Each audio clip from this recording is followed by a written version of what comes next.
সাধারণ নিরামিষ খিচুড়ি বানাবো, তার জন্য আমি 3 রকমের ডাল নিয়েছি। এখানে 400 গ্রাম ডাল আছে, মুগ, মুসুর ও ছোলা। এগুলো শুকনো খোলায় ভেজে নেব।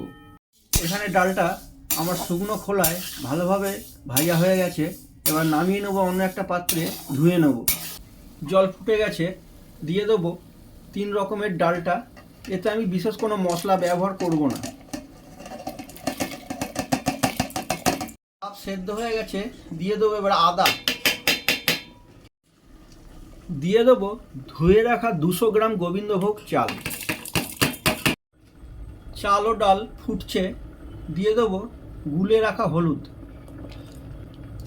আমার এই রান্নায় যদি কোনো ভুল ত্রুটি থাকে তাহলে প্লিজ কমেন্ট করে জানাবেন বন্ধুরা। সামান্য কাশ্মীরি রেড চিলি।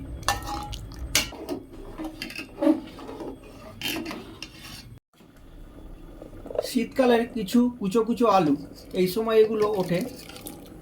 দিয়ে দেবো টমেটো, দিয়ে দেবো কিছু কেটে রাখা গাজর,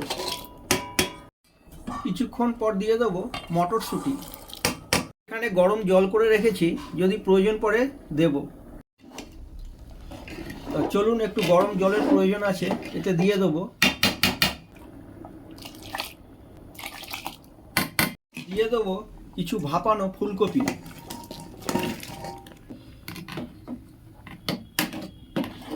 দেবো কিছু কুমড়ো।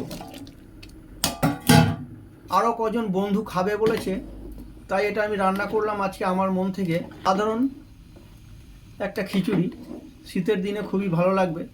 বন্ধুরা, যদি ভালো লাগে লাইক, শেয়ার ও কমেন্ট করবেন। যদি ভুল ত্রুটি হয় তাও কমেন্টে জানাবেন। দিয়ে দেবো স্বাদ ও পরিমাণ মতো নুন, পরে লাগলে আর একটু দেব। এটা খিচুড়িতে মাঝে মধ্যেই খুন্তি নাড়তে হয়, নালে তলা ধরে লাগে। এতে এখনো সামান্য নুন লাগবে, দিয়ে দিলাম। উপর থেকে দিয়ে দেব কটা কাঁচা লঙ্কা। আমার এই খিচুড়ি প্রায় তৈরি হয়ে এসেছে। আমি এতে বিশেষ কোনো মশলা ব্যবহার করিনি, সাধারণ সাদা মাটা এই শীতের খিচুড়ি রান্না করলাম।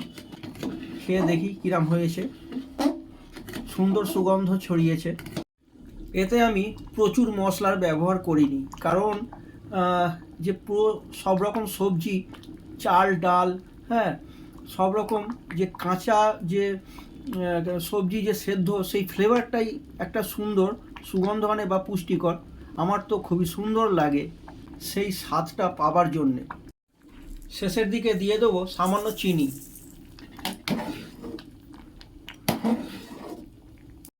খিচুড়ি সম্পূর্ণ তৈরি। ওপর থেকে ঘি ছড়িয়ে দেবো।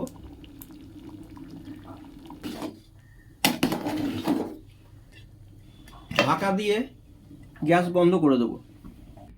150 গ্রাম বেসন, কালো জিরে, সামান্য নুন, একটু গরম মশলা আর সামান্য পরিমাণ বিস্কুটের গুঁড়ো। বেসনটা ভালো করে গোলা হয়ে গেছে।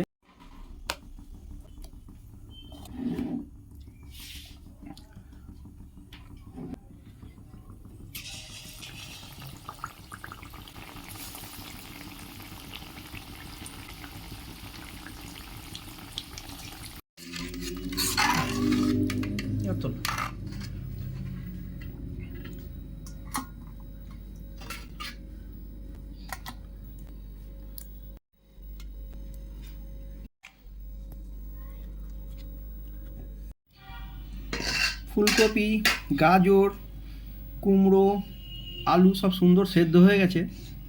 একটু পাতলা পাতলা করেছি, এটা ভালো লাগে।